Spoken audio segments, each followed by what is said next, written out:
So if you want to make green powder, what you do is you select them and you look at kale is easy to get, it's cheap, spinach that grows really easily in your garden, sorrel is your bitters, it's good for you. And then I looked into curry leaves because it was really cheap at the supermarket. It's full of vitamin K's and D's, iron, potassium.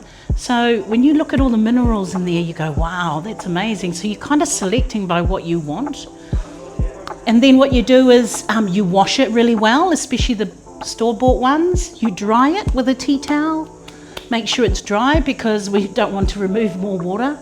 And then what you do is you take the leaves and you make sure that the main vines that go on to the stems and the other parts are removed because you want an even drying.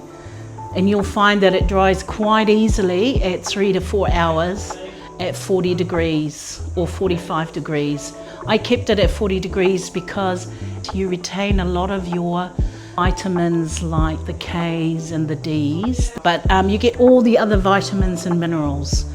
And then you you dry them, you remove the stems, you put them all on your, you put it in, and then when you take them out, you just check that they're breaking apart, that they disintegrate at your hand, and then that's how you know.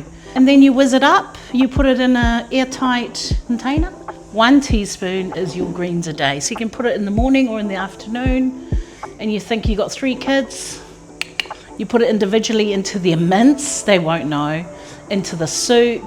You can even hide it in an omelette. They're not gonna notice.